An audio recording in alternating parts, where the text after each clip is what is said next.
L'Empire romain est né grâce à des conquêtes comme celle de la Gaule par Jules César en 52 avant Jésus-Christ. Assassiné en 44 avant Jésus-Christ alors qu'il voulait renverser la République et obtenir le pouvoir absolu, Jules César fut vengé par son neveu et fils adoptif Octave.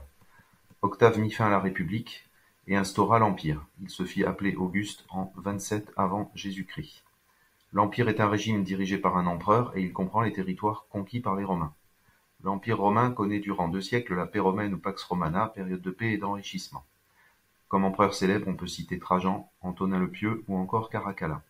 L'Empire romain dure de 27 avant Jésus-Christ jusqu'en 476 après Jésus-Christ.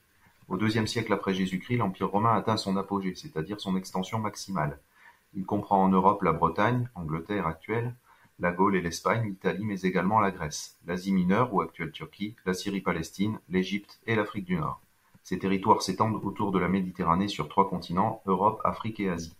C'est grâce à leur armée que les Romains ont pu faire tant de conquêtes et protéger leur empire. L'armée romaine comprend plusieurs légions. Une légion romaine compte 6 000 hommes et l'armée romaine compte au total environ 200 000 légionnaires. Les légionnaires doivent défendre le limès, les frontières de l'empire, contre les attaques des peuples barbares, notamment les Germains en Europe et les Parthes ou Perses en Orient.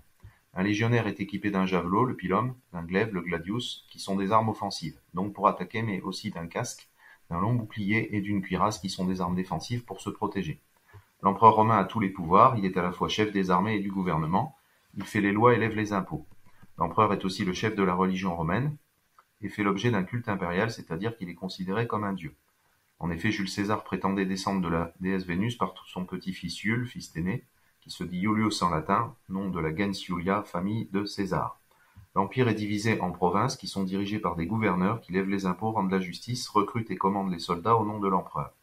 Rome, appelée l'Urbs, c'est-à-dire la ville par les Romains, est la capitale de l'Empire. Elle possède de nombreux monuments comme le Colisée, le plus grand amphithéâtre de l'Empire, qui pouvait accueillir 50 000 spectateurs. Les Romains peuvent également se rendre au Circus Maximus. Dans ces lieux, ils peuvent assister à des combats de gladiateurs. Les empereurs font aussi construire des arcs de triomphe pour célébrer leur victoire, comme Titus qui a vaincu les Juifs révoltés en Palestine. Il y a également les thermes qui sont des bains publics. Lors de la période de la paix romaine, la romanisation se développe dans l'Empire, c'est-à-dire que dans les pays conquis par les Romains, les habitants adoptent la langue, le latin et la façon de vivre des Romains. Les voies romaines, c'est-à-dire des routes pavées, relient les grandes villes de l'Empire à Rome. Dans les villes sont construits des monuments comme ceux qui existent à Rome. Par exemple, à Arles, dans le sud de la Gaule, donc de la France, on peut voir un théâtre, des thermes et un amphithéâtre. De plus, en 212, l'édit de Caracalla, empereur romain, accorde la citoyenneté romaine à tous les hommes de l'Empire, c'est-à-dire que tous les habitants libres de l'Empire deviennent citoyens romains.